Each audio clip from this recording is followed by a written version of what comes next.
Nuestra invitada de hoy nació en la Ciudad de México. Desde muy temprana edad inició sus estudios actorales en el Centro de Educación Artística de Televisa. Comenzó su carrera en la televisión en el año de 1990 en la telenovela Alcanzar una estrella. También actúa en un melodrama de Emilio La Rosa titulado Muchachitas, en donde obtuvo una destacada participación. En el año de 1995 actúa en la película El Callejón de los Milagros de Jorge Fons, por la cual fue nominada como Mejor Actriz de Reparto para los premios Ariel. Trabajó al lado de María Rojo, Demián Bichir y Blanca Guerra en la película de José Luis García Gras, Salón México. Ha tenido una destacada participación en teatro en obras como Verano y Humo, Sueño de una noche de verano, Cabaret, Magnolias de Acero, solo por citar algunas. Con una destacada y prolífica carrera actoral, en TAP hoy tenemos el privilegio de platicar con Tiare Escanda. Un placer tenerte con nosotros, Tiare Escanda. Hasta que por fin te dejaste entrevistar. Gracias. Caray. Andamos detrás de ti desde la primera temporada y te consta. Me consta, me consta. ¿Recuerdas tu primer acercamiento con el arte? Pues fíjate que ahorita que lo dijiste, mi primera imagen fue cuando mi mamá me llevó a ver El diluvio que viene con Héctor Bonilla. Y era yo muy chiquita. Recuerdo que la vi incluso varias veces y que me encantó. Creo que fue no sé si con el arte en general, pero con el teatro fue como lo que me conectó. Y bueno, la música, desde muy niñita compongo. Pero eso porque tu mamá te escuchaba música y tú escuchabas la música que tu mamá oía. Sí, mi mamá era muy bohemia. Uh-huh. Mi mamá era abogada, pero yo creo que si hubiera sido afinada, hubiera sido cantante. Porque también componía y así. Qué orgullo de haber sentido cuando te escuchó afinada, ¿no? Sí, claro, imagínate. Fiu. Exacto, No. exacto. Oye, ¿cómo fue tu infancia? ¿Qué recuerdas de tu infancia? Pues fue una infancia feliz porque tuve una mamá como muy dedicada a que yo fuera feliz. Muy creativa, muy libre, como muy Montessori, mi mamá, la verdad. Uh-huh. Y yo creo que eso te permite desarrollar todos tus potenciales. De todas las cosas que yo quería tomar clases me llevaba, si me hartaba me sacaba, y entonces la gente le decía que yo me iba a volver muy poco disciplinada si ella no me obligaba a que terminara las cosas. Y sin embargo no fue así, nada más hasta que encontré mi vocación, hasta que encontré dónde sí me quería quedar, pues ya me comprometí hasta las últimas consecuencias. Pero sí, claro, hubo clases de pintura, de taekwondo, de natación, Sí, ¿sabes? sí. De italiano, de alemán, de todo. Y realmente fue una infancia muy feliz porque además, aunque vivíamos en un departamento, mi mamá construyó una cabañita dentro de la ciudad, pero como en un área que todavía no estaba muy urbanizada y así, que era como una casita de Heidi, que era mi sueño dorado. Yo cuando veía a Heidi de chiquita, yo soñaba ser ella y dormir en la cama de paja. Entonces esa cabañita era muy parecida a eso. Y entonces tuve una infancia también muy cercana a la naturaleza. Pudimos tener ahí muchos perros que en el departamento no se podía. Observar las arañas, las telarañas, las hojitas, los arbolitos. Como que todo eso es muy importante para mí hasta el día de hoy. Es mucho como lo que me da felicidad, uh-huh. ¿Sabes? ¿Cómo entras al Centro de Educación Artística a la edad de 11 años? Eres una niña. Era una niña. Yo vivía en estos departamentos. Exacto. Y yo tenía una vecina que vivía 2 pisos arriba, que era cineasta. Una mujer que se llama Dora Guerra. Entonces yo veía desfilar rockeros ahí porque su exmarido era Alberto Cortés, el director, uh-huh. Y luego pues venía Alfonso Arau o pues, sus cuates. Entonces eso, Dora para mí fue muy importante porque no fue solo conocer a Dora y hacerme su amiga, era una adulta que era mi amiga. Yo era niña, pero la iba a visitar a su casa y ella tenía hijos chiquitos y tal, y era muy linda conmigo. Entonces yo componía canciones, se las cantaba a mi mamá y luego decía, ahorita voy a casa de Dora a cantarle mis canciones. Uh-huh. Entonces Dora me tomó mis primeras fotos. Dora me dijo que existía esa escuela porque ella era muy amiga de Ana Silvia Garza. Uh-huh. Entonces yo afortunadamente descubrí mi vocación muy chiquita. O sea, realmente sabía que quería ser actriz por Ofelia Medina, porque había yo visto Rina. Y yo dije, si eso es un trabajo, yo quiero hacer eso. Entonces le conté a Dora y Dora me trataba como asumiendo que yo tenía una madurez para entender muchas cosas, y sí, creo que sí la tenía. Te hablaba como si fueras un adulto. Me hablaba como si fuera un adulto y me decía, pero sí entiendes que si te vuelves actriz y si entras a estudiar a Televisa, vas a perder tu vida privada. ¿Sí entiendes ese concepto de, no? Sí. Yo decía, no me importa. Claro, luego ya me importó un poco. Luego pero entendiste a qué se refería, ¿no? La pregunta. Pero entonces me tomó unas fotos, me ayudó a llenar mi solicitud para el CEA. Anita, muy linda, la verdad es que llevó personalmente mi solicitud porque entraban millones de solicitudes. No garantizaba que me dejaran entrar, pero sí que el director del CEA viera mi solicitud, que no se la echaran a la basura, ¿no? Y mi mamá también fue muy linda, muy apoyadora, digamos. Y bueno, mi mamá me llevaba. Fue una mamá extraordinaria. La verdad es que sí le debo el 70% de lo que soy. El otro 30% seguro ya también me lo debo a mí. Oye, hablando de tu capacidad como músico, como compositora, ¿sabes qué te impulsaba a escribir y cantar tus propias canciones? Pues yo creo, el ser hija única debe haber tenido que ver. Como que tienes una necesidad de expresión y de comunicación que no tienes resuelta porque no tienes unos hermanos ahí. Entonces, claro que tienes hermanas imaginarias. Yo tenía hermanas imaginarias. Y te vuelves muy creativa para jugar. ¿Cómo fue tu paso por el Centro de Educación Artística de Televisa? ¿Quiénes fueron tus maestros más entrañables en ese periodo de tu vida? El maestro Torre Lafán, sin duda, que además se volvió mi amigo. Para quien no lo sepa, quien no se dedica a esto, el maestro Torre Lafán fue un maestro de expresión verbal que le dio clases a muchas generaciones de actores. Después, ya en la tercera edad, a él como actor le fue muy bien. Hizo muchas películas como Santitos, como Sin Remitente, que luego la hicimos juntos. La de Roberto Schneider, Dos Crímenes. Pero en aquel tiempo estaba dedicado a la docencia, muchos años. Y me volví su amiga. O sea, iba yo a comer a su casa. Tengo una anécdota preciosa con él y con mi mamá, porque una vez fuimos a comer a su casa y traíamos un pleito, mi mamá y yo, de algo en que mi mamá quería tener la razón. Y entonces dijo, de aquí soy, y le dijo al maestro, maestro, es que le estoy diciendo a Tiaré que no sé qué, y esperando su aprobación. Entonces el maestro la escuchó, y luego volteó conmigo y me dijo, Tiaré, llega un momento en la vida en que uno tiene que educar a los padres. Hubiera sido un gran amigo mío también, no, el bueno, maestro yo lo Torre amaba, Lafán. lo amaba. Hubiera sido un gran amigo mío Ya también. doña Epi, que era su cocinera y nos hacía unas cosas deliciosas en su casa. Oye, vamos a hablar posteriormente de lo que sucedió en una muy... Oye, y Benjamín, porque, perdón, no te dije a los demás maestros, exacto. Perdón que te interrumpa, pero es que Benjamín Cantú, ese sí ha sido más? también para mí mi mejor maestro, en el sentido de que me enseñó a ser actriz. O sea, el que me dijo las cosas que yo necesitaba para entender de qué se trataba ser actriz fue sin duda Benjamín Cantú, y he tenido oportunidad después de trabajar con él ya como director, después de haber sido mi maestro, y es con quien he hecho mis mejores trabajos. Viajaste a Francia a estudiar francés y lo aprendiste. Sí. Y luego estuviste en Nueva York también, que también supongo que esos viajes forman parte también de tu búsqueda como persona. No solamente es el ir a estudiar algo, ¿no? O aprender algo nuevo, sino también entender quién eres y qué quieres hacer en la vida, ¿no? Totalmente, y ver qué más hay. Exacto. Y qué piensan y cómo piensan los que son distintos a ti. Y eso te enriquece y eso te hace descubrir quién eres, porque uno nunca se acaba de conocer. Y te sorprendes de ti mismo, y eso es muy interesante.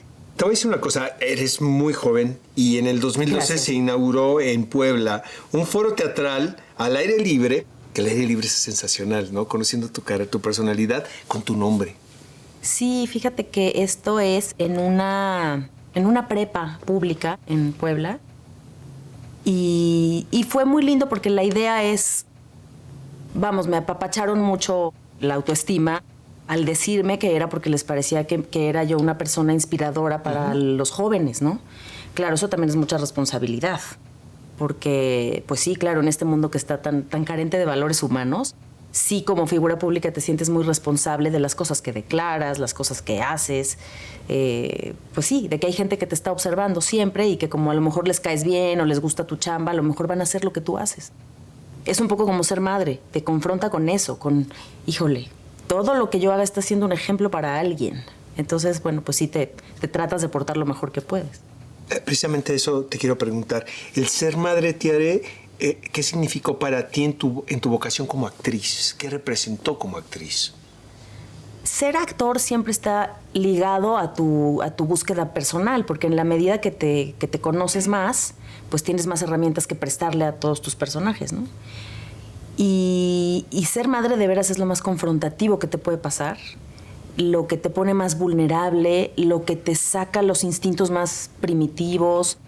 Entonces creo que, por supuesto, como actor te mejora, te fortalece, te hace crecer. Cuantitativamente, pues es muy fuerte lo que te pasa volviéndote mamá. Tiare, ¿qué consejo le darías a cualquier joven o jovencita que nos esté viendo en estos momentos y que tenga la intención de dedicarse a la actuación?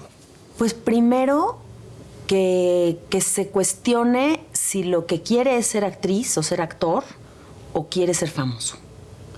Porque yo tengo una teoría muy chistosa, pero siento que como estamos sobrepoblados y cada vez es más difícil destacar de entre la multitud, suena como una opción muy fácil eso de me voy a volver famoso y voy a salir en la tele y en las revistas y entonces voy a destacar. Pero eso no tiene que ver con la vocación de actuar. La vocación de actuar tiene que ver con una cosa hasta como de servicio, si lo asumes así, porque de entrada te pones toda tu humanidad al servicio de los personajes. Y luego de pronto asumes la responsabilidad de representar dignamente al personaje, porque puede haber una señora a la que le pasó una historia así y tú no puedes faltarle al respeto al dolor de esa señora haciendo poco creíble tu interpretación. Entonces hay una cosa profunda en la vocación de ser actor. Entonces, si de veras están dispuestos a eso, a poner toda su humanidad al servicio de los personajes, va y luchen por eso y no lo suelten y sean actores, sean actrices. Si es un tema más de quiero ser famoso, piensen que se puede destacar en todo lo que hagas si lo haces bien y si de veras te apasiona. Porque si te apasiona, lo vas a hacer con disciplina, con rigor, con excelencia, ¿no? Cualquier cosa, cualquier carrera en la que te comprometas. Pero creo que sí tienen que distinguir qué quieren hacer. Amigos, después de esta breve pausa, continuaremos charlando con Tiare Escanda, nuestra invitada en el taller de actores profesionales.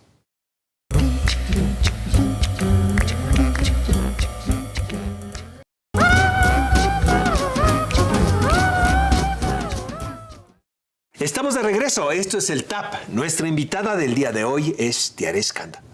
Tiare, tus primeros trabajos podrían ser ¿qué? Papá soltero, que me decías que ibas de extra y un día te dieron un papel.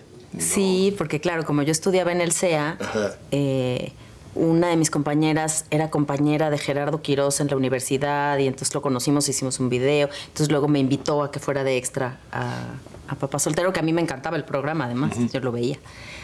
Y entonces ya sabes que como era yo la típica niña súper curiosa que de todo quería saber para qué sirve esto y cómo es esto y me interesaba mucho, entonces eventualmente ya sabes, era la extra del salón de clases, la extra que aventaba el papelito. Ajá, o sea, primero sin diálogos, pero había una acción.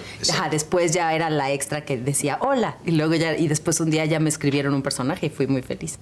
Y luego estuviste en una telenovela titulada En carne propia Ajá, también. esa anécdota a ti te va a gustar mucho porque como en el fondo eres una mala persona, te va a dar mucha risa esto.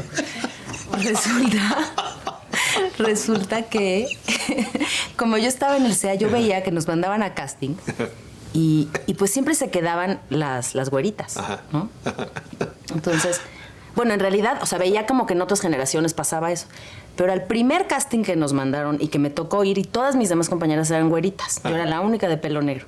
Y entonces yo llegué, ya sabes, con la autoestima baja del clasismo en México que le afecta a uno. Entonces yo dije, no, pues se va a quedar alguna de mis compañeras. Pero no, porque necesitaban una huérfana pobre del pelo.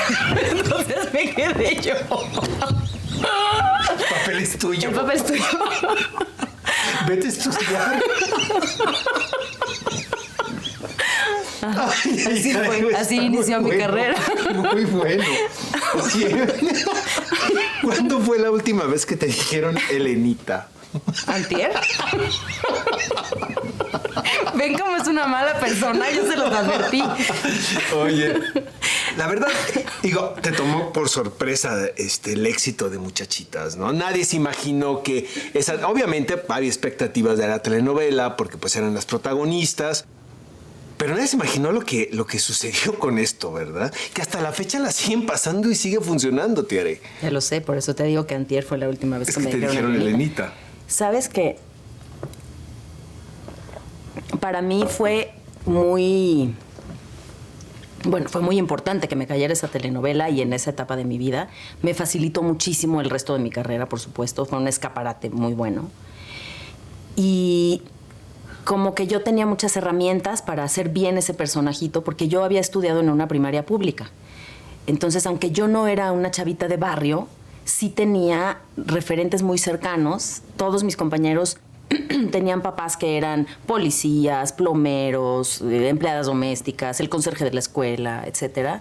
Yo iba a sus casas, entonces sí tenía como un referente muy cercano y visto desde un lugar muy respetuoso, ¿no? Entonces, a la hora de hacer el personaje, no hice el cliché de que normalmente se hace en las telenovelas, que es un poco como un cineasta muy famoso que no voy a mencionar, porque si no, luego, como tú eres indiscreto, vas a decir el nombre dentro de 3 minutos otra vez.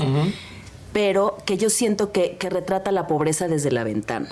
Bueno, no uno, A mí se me ocurrió pero más hay de uno que es muy triunfador, que yo siempre he sentido que retrata la pobreza desde la ventana, hasta con cierto desprecio, ¿no?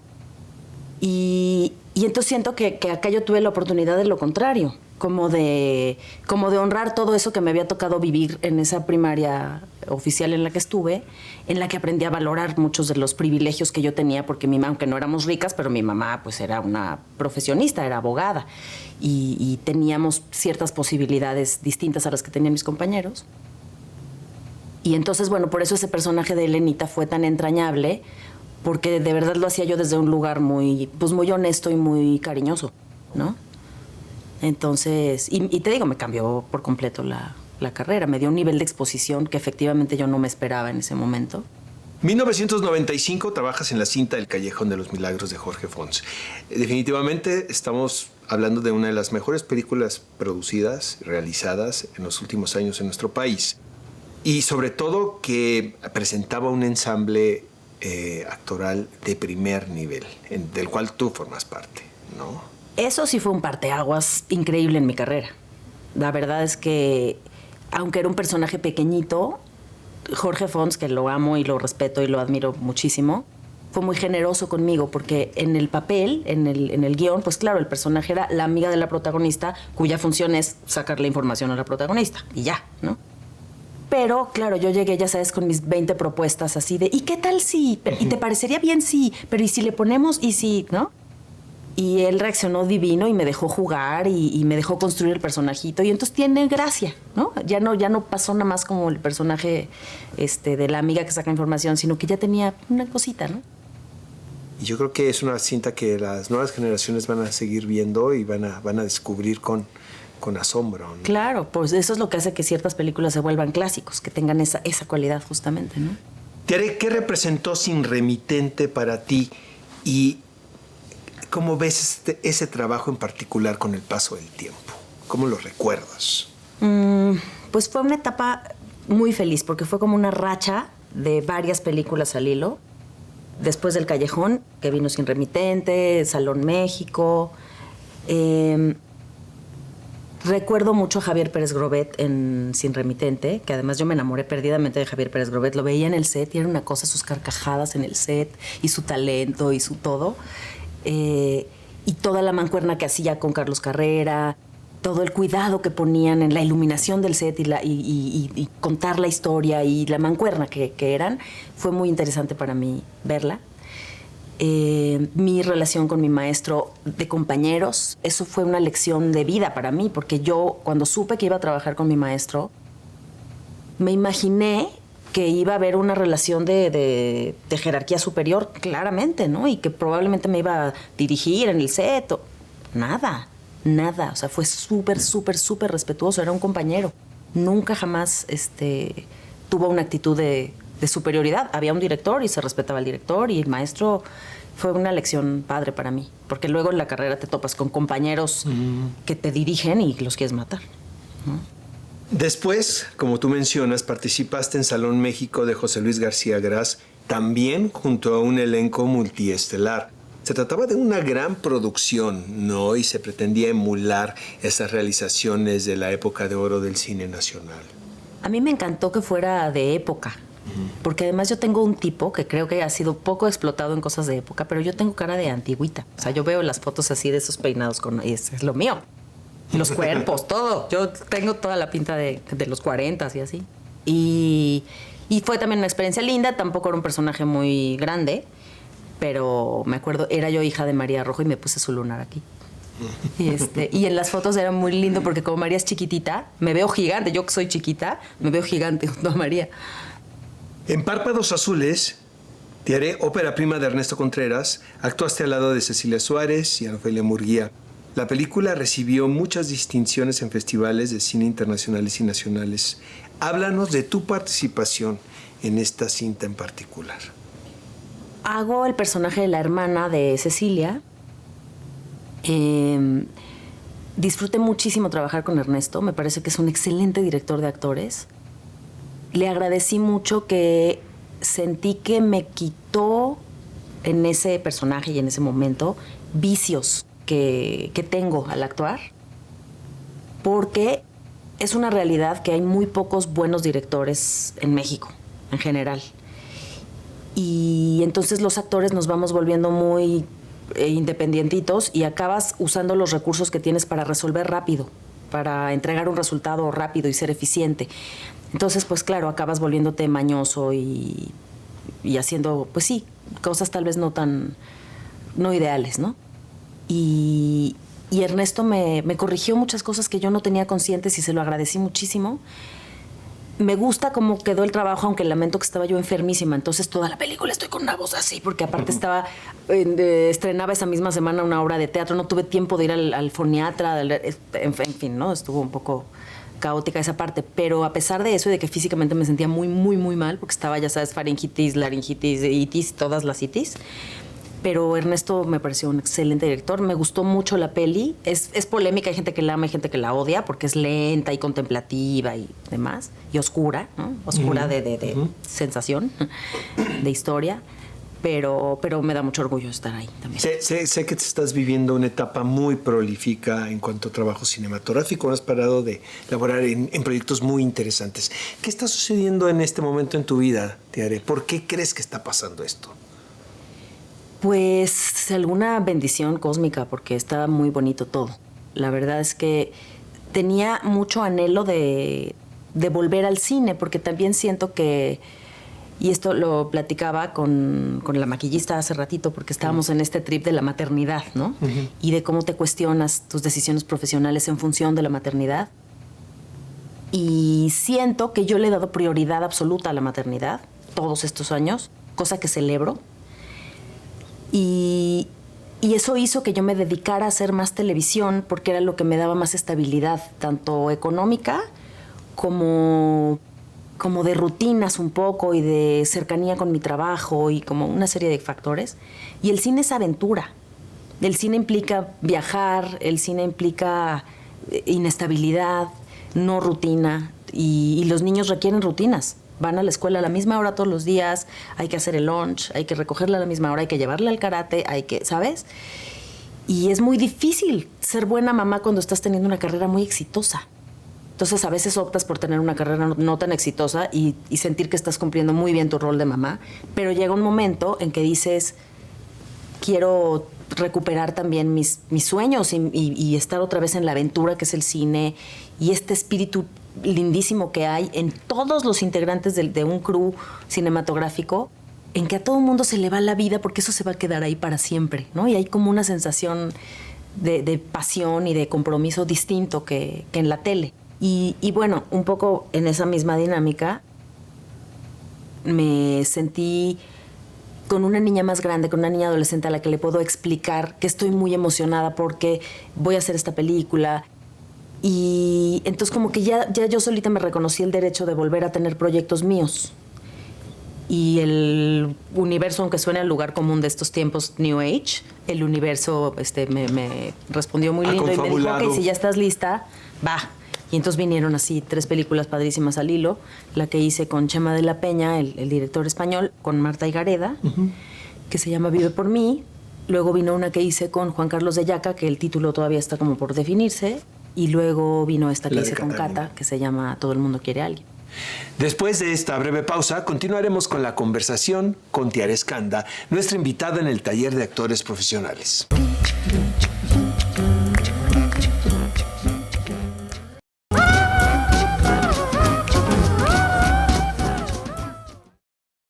Estamos de regreso en el TAP. Nuestra invitada del día de hoy es Tiare Skanda. Tiare, ¿qué significa el rigor para ti en la actuación? Algo esencial para poder hacer de esto una profesión. Porque aunque es una profesión muy divertida, muy gozosa, y en que te puedes llegar a sentir muy libre, todo eso sí es en un marco muy acotado, de respeto al tiempo de los demás, de compromiso, de seriedad, de estudio. Si no, tu resultado nunca va a ser el mejor. Has dirigido tu primera obra de teatro titulada La clase de piano. Me da la impresión, Tiare, que vamos a ver mucho de ti en este renglón, en el renglón de la dirección, que es algo que vas a explorar. Pues yo, así como lo de productora, que pensaba que si algún día me volvía productora sería como a los 50 años y acabó sucediendo 20 antes, con la dirección me pasaba lo mismo.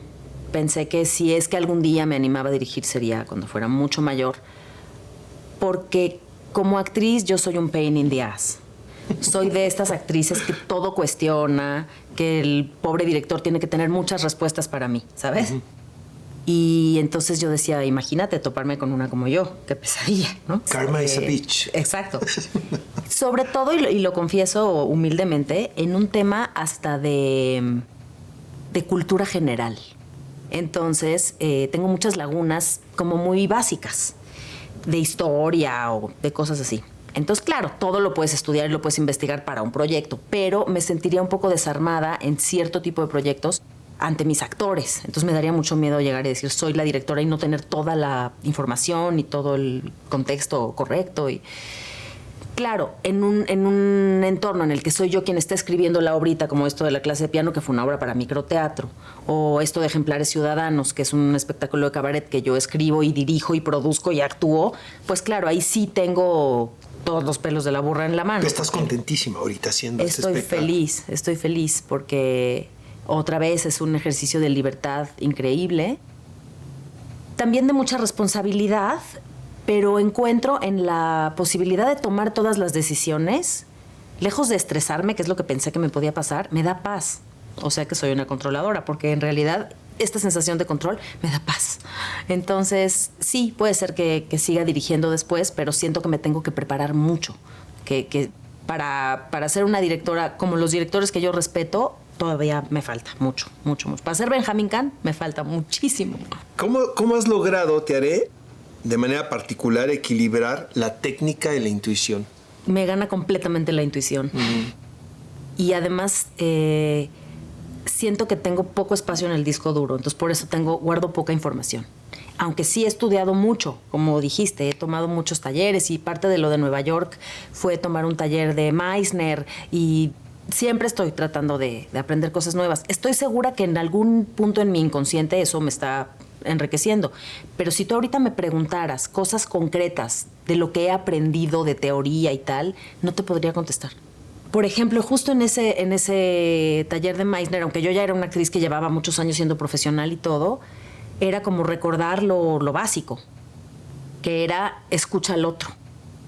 Escucha al otro y trabaja con lo que te dé el otro. Bueno, suena básico, pero ahí es el fundamento de la verdad, ¿sabes? De que se dé el suceso. Y un poco, retomando lo que me preguntaste en algún momento de cómo te cambia la maternidad y tal, y que yo te decía que de la persona que eres también se nutre tu actriz o tu actor. Sí. Creo que tiene que ver con la generosidad. O sea, el día que te enteras que el teatro es un arte colaborativo, igual que el cine o que la tele misma, y que el trabajo entre actores es un trabajo que se trata de yo estoy aquí para ti y no te preocupes porque si tú te caes yo te voy a recoger, yo te voy a detener, no te vas a caer, ¿no? Y que el otro piense lo mismo. Entonces es un acto de amor completamente. Por eso hay que escoger muy bien los proyectos, porque si no estás con gente así, se puede volver una pesadilla. Estar todo el tiempo sabiendo que el otro quiere que te caigas o que su ego es mucho más fuerte que su talento y entonces ya no es un trabajo de equipo, ya es otra cosa, ya es una lucha de egos, ya es una cosa nefasta, ¿no? ¿Interpretar a un personaje, Tiare, es convertirse en otra persona o es ser de otra manera uno mismo? Yo creo que es intentar convertirse en otra persona. Nunca puedes del todo porque le estás prestando tu ser a esas otras personas y las percibes y las sientes a través de ti mismo y de tu cuerpo y de tu experiencia sensorial de la vida. Pero sí hay un esfuerzo por convertirte en otra persona y si te dejas, te mejora mucho como ser humano porque te obliga a ser empático. Tienes que ser como un buen abogado que defiende al cliente sin juzgarlo, en realidad, ¿no? Ya esa será la chamba del juez, que será el público finalmente. Pero tú como actor no puedes poner tus prejuicios o tus creencias antes de defender al personaje. Tienes que defenderlo siendo él y pensando como él. También por eso a veces hay unos personajes que uno no acepta, porque dices, perdón, pero es que esto no lo puedo defender. ¿Te ha pasado? Sí, claro.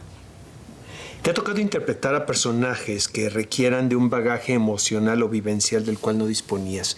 ¿Y qué haces en estos casos? Hace poquito, en uno de estos talleres maravillosos que hace Berta Navarro, fui parte de ese tallercito de una mujer hermosísima que se llama Joan Darling, una maestra como de 80 años, que es una señora hermosa que todas la queríamos llevar a nuestra casa. Y tenías la posibilidad de hacer una escena y entonces me quise poner ese reto de voy a hacer algo que sea muy difícil para ver cómo puedo aprovechar el talento de Joan, ¿no? Entonces me escogí una escena en inglés de una obra de Oscar Wilde que se llama Lady Windermere's Fan. El abanico de Lady Windermere. Ajá. Y era muy difícil desde memorizar en ese inglés británico, respetando además, ¿no? El texto tal cual y toda la situación del personaje, toda esta cosa del honor, todo este contexto de la sociedad victoriana y de ser una mujer con una moral disipada y que te importe mucho la aprobación del entorno y además era como una serie de cosas que me eran completamente ajenas. Y entonces, bueno, intenté hacer esa escena y me sirvió muchísimo. Lo hice fatal, que es el chiste en los talleres, porque ahí no hay una expectativa de que lo hagas bien, nadie te está pagando por hacerlo bien. Y creo que eso es lo que te puede permitir que sigas siendo, cuando seas una mujer muy mayor, una actriz que siga estando viva y espontánea, como Norma Leandro o como ese tipo de actriz, que te sigas dando chance de, en los espacios que son para eso, de equivocarte, de no tener este peso de ya soy doña fulana de tal y lo tengo que hacer bien, porque entonces te puedes volver como muchos actores que hemos visto que se vuelven acartonadísimos, que esa cosa preciosa que tenían ya no está, porque tienen esta obligación de ser don fulano de tal o doña fulana de tal y qué cárcel, ¿no? Cuando estás creando un personaje, Tiare, ¿cómo se logra mostrar las contradicciones y las ambivalencias del mismo? Suena, vaya, sé que suena como muy obvio, pero... Yo creo que con los subtextos, esa es otra cosa muy interesante que aprendí y que ahora que mi hija quiere ser actriz, le doy como sus mini clases en la casa, le cuento cómo lo veo yo y cómo lo vivo yo. Y yo creo que la clave para ser un buen actor es escuchar al otro, ser generoso con el otro y siempre construir los subtextos a la hora de estudiar, ¿no? ¿Qué es lo que realmente está pensando el personaje? Eso es lo que se te va a ver en los ojos, más allá de lo que diga. Las palabras van a tener la carga de lo que el personaje está pensando. Y ahí es donde radican sus contradicciones y sus miedos y todo lo que aparentemente no se ve. ¿De qué manera los personajes que has interpretado a lo largo de tu carrera han alimentado tu vida? Mucho desde diversos ángulos, desde el nivel de exposición de un personaje en la televisión que te vuelve famosa y te cambia la vida literalmente, hasta personajes que te confrontan con cosas de ti que no te gustan y que efectivamente se parecen a ti y que lo tienes que aceptar. O cosas muy bonitas, que eso también se lo tengo que reconocer a la televisión, que muchos actores desprecian la televisión. Y yo he aprendido a valorar mucho que también puedes hacer un buen trabajo en la televisión, que creo que es una mejor actitud, tratar de aportarle lo mejor que tienes a la tele y pensar que los espectadores de televisión también se merecen calidad. Y ya me perdí porque ya me fui a la calidad de cómo te han alimentado los personajes. Pero yo te quiero decir una cosa. Ya sé por qué. Porque hay anécdotas, perdóname que te interrumpo otra vez, de gente que solamente te puede ver en la tele porque no asisten a ver cine nacional, porque les resulta caro el cine, porque viven en una provincia donde no llegó la película, y que te vieron en una telenovela y resulta que les cambiaste la vida porque tu personaje hizo algo que les impactó, y entonces la gente llega y te dice, y te sientes también pues muy bien y muy responsable. Tú tienes esa particularidad que la tienen pocas actrices, te lo digo sinceramente, que es que proyecto en el que intervienes, proyecto en que tu personaje, no sé si de esa manera está escrito o trazado originalmente, llama la atención. Está ahí, presente, y se cuenta su historia. ¿Sabes a qué me refiero, verdad? Creo que eso tiene que ver con la selección de los personajes. En la medida de lo posible, eliges que sean personajes así, que tengan carnita para trabajar, para que tú puedas jugar y le puedas aportar algo y puedas construir un ser humano complejo, sin importar si es un personaje en una telenovela. Y claro, también hay de telenovelas a telenovelas. Hay unas que están mucho mejor escritas que otras. Sí. Y para ti como actor, bueno, el que esté bien escrito un libreto de lo que sea, te hace el 70% de la chamba. Todo está en el guión, como dicen los norteamericanos. Completamente. ¿Qué sensación te produce ver tus películas a destiempo? Depende cuáles. Porque, por ejemplo, fíjate que no soy tan mala persona porque no te voy a preguntar cuáles. Pero yo soy tan automala persona que te lo voy a decir sin que me lo preguntes.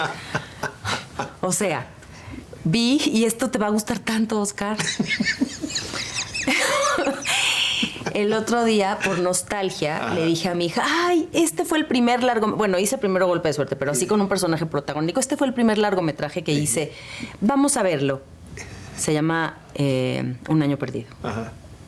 Y mi hija, que es mi fan, que le encanta todo lo que hago, ¿qué tal? Me dijo, mami, no te vayas a ofender, pero es la peor película que has hecho. ¿No? Y yo le dije, mijita, yo no la recordaba así, de buena onda. Qué bueno que la vimos, porque ahora ya sé qué onda. Yo recordaba los fueras de foco y eso. No recordaba todo. Fíjate qué tan solidario he sido contigo. Yo la fui a ver al cine latino, o sea, en una muestra. Ya sé. Había hasta un videoclip, cantabas ahí también. Sí, claro. ¿Verdad? Amigos, no se vayan. Continuamos conversando con Tiare Escanda en el Taller de Actores Profesionales.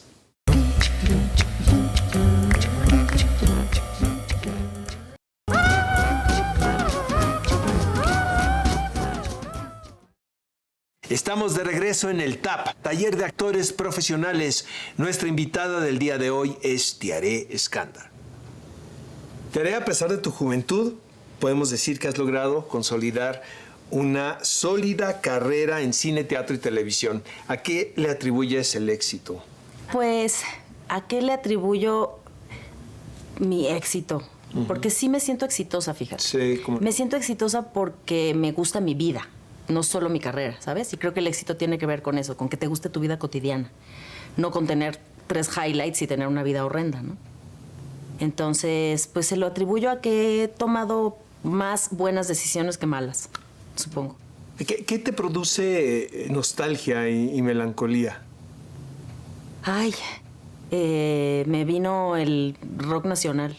Mi etapa de adolescente y mis grupos de rock y esto lo recuerdo con nostalgia. Y eso, nada más. ¿Cuáles podrían ser algunos de los miedos frecuentes como actriz? ¿Qué te produce temor siendo actriz?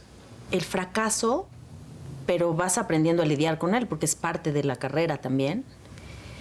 El paso del tiempo si no tienes un proyecto de ti misma suficientemente fuerte, pero eso es más como mujer que como actriz, ¿no? Como persona.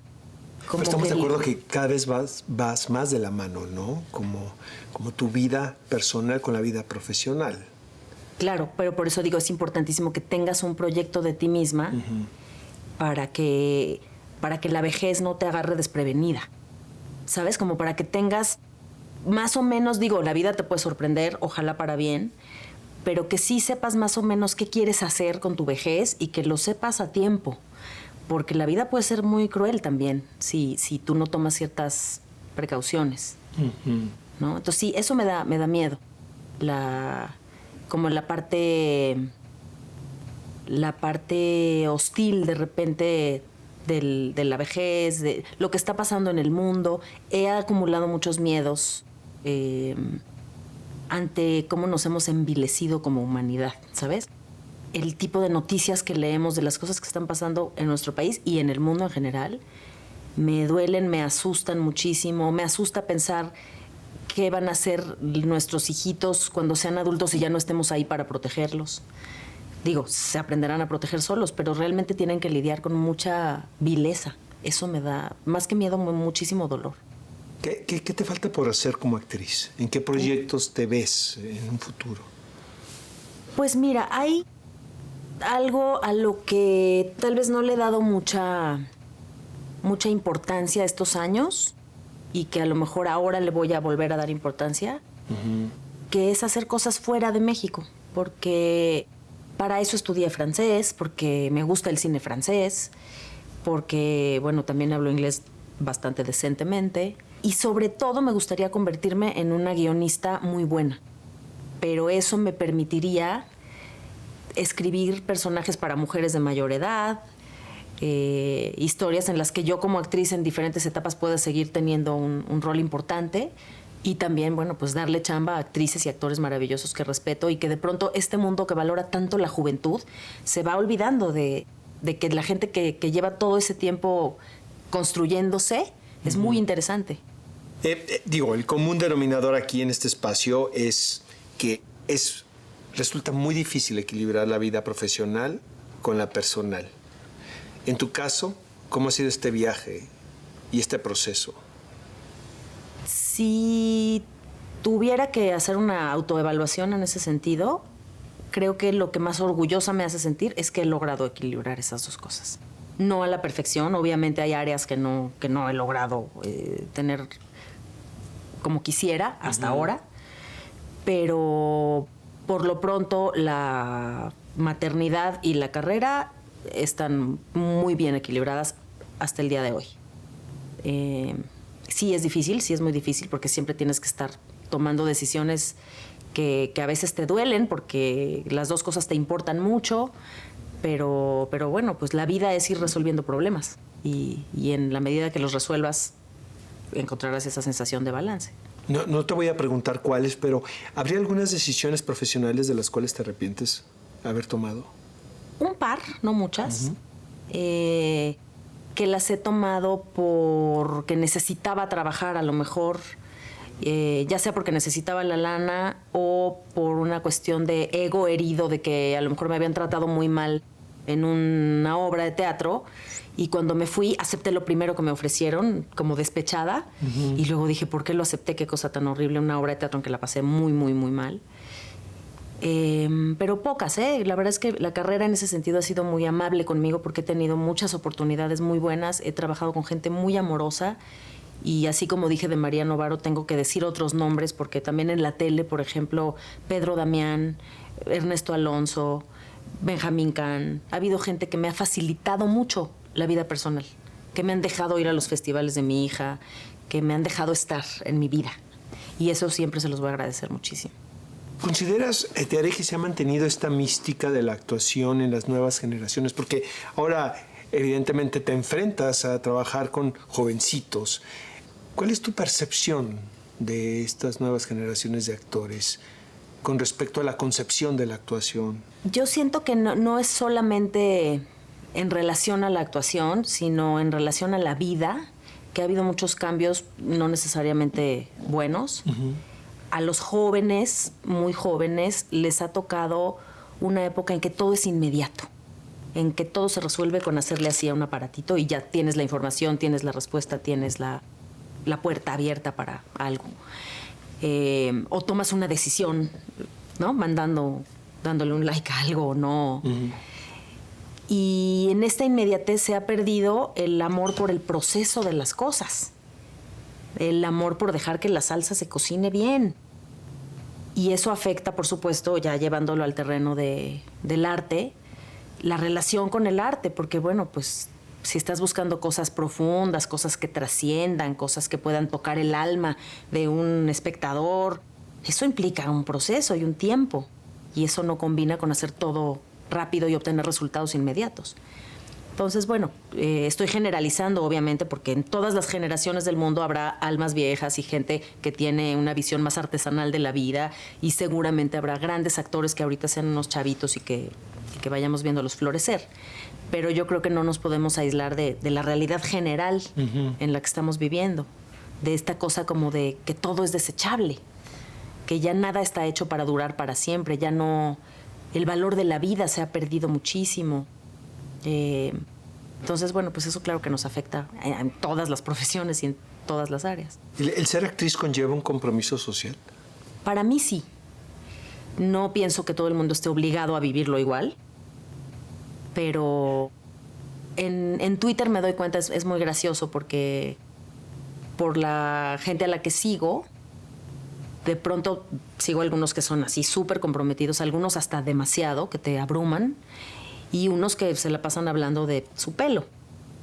Y a todos los quiero, y no pienso que unos sean mejores que otros. Me identifico más con los que sí se preocupan por los demás que con los que no. Pero bueno, es suficientemente bueno que no le hagan daño a nadie, ¿no? Ya, hay otra especie que sí, no solamente son un poco egoístas, vanidosos, sino que realmente hacen daño con sus declaraciones, o hacen daño con apoyar a políticos irresponsables, o con... Pagados. Sí, tomando decisiones que casi me parecen traición a la patria, ¿me entiendes? Totalmente, sí. Oye, ¿qué podrían ser las cosas más entrañables que te hayan sucedido siendo una actriz? Ha habido muchísimas. Sí, es difícil recordar así todas, pero desde que cuando hacía muchachitas, como el personaje de Diego Schoening, que era mi novio, era taxista, los taxistas nunca me cobraban. ¿Te ahorraste una lana? Me ahorré una lana. Esto que te cuento de gente que se me acerca y me dice, literal, tú me cambiaste la vida. Y yo digo, ¿yo por qué? Porque cuando hiciste el personaje de fulana, que dejaba al marido que la maltrataba y ella podía sola, yo dejé al mío que me pegaba y entonces ahora yo puedo sola, y es como, ¿no? Que es una responsabilidad compartida con la productora de la telenovela, que decidió contar una historia feminista, y con los escritores de la telenovela, que lo escribieron bien, y ¿sabes? Pero se siente muy bonito, te sientes muy útil. Finalmente tú das el rostro de todo este trabajo en conjunto. Y le pones el almita. Claro. ¿No? Pero bueno, es muy lindo, la verdad, saber que puedes tener ese impacto. Y de ahí la responsabilidad de qué personajes aceptas, sobre todo en la tele. Porque es donde siento que hay los espectadores más ingenuos. Que va a haber niños, que va a haber gente que a lo mejor no ha tenido mucha educación o mucha formación académica, ¿no? Y que se van a creer todo lo que vean. Entonces es muy importante qué personajes defiendes en la tele. Siento que el espectador de cine es un espectador que toma más la decisión y tiene como más criterio, ¿no? Y puede rechazar o aprobar con más información, ¿no? Entonces sí, a lo mejor puedes hacer un personaje que es vil y malvado y repugnante en una película, y no necesariamente vas a ser el modelo a seguir de nadie por eso. Pero en la tele de pronto sí, ¿no? A lo mejor tengo una manera de ver las cosas un tanto conservadora de pronto, pero pues bueno, tengo ese lado. Siempre me burlo de mí, digo que soy como panista de closet. Por ese lado conservador que tengo a veces. Oye, ¿qué papel juega el arte en la vida diaria en sociedad? Debería jugar un papel más importante, porque realmente un pueblo sensible a la belleza podría ser un pueblo no violento. Creo que estaría muy bien que se entendiera eso como política pública, que el arte no es solamente algo accesorio o intrascendente, que es muy esencial, que nos refleja, que nos cuestiona, que nos enseña cosas, y a un nivel muy profundo, a un nivel inconsciente incluso. Entonces yo creo que el arte es muy importante, y que en todas sus formas, y que habría que promoverlo más. Sabemos y estamos conscientes que tú eres una parte activa de esto. Probablemente la gente no los entienda, pero resulta mucho más complicado entrevistar a amigos tan cercanos como lo eres tú. Es un placer tenerte aquí, sabes lo que te quiero, y se te desea puro éxito y amor. Muchas gracias. Gracias por acompañarme. Gracias a ti, Oscar.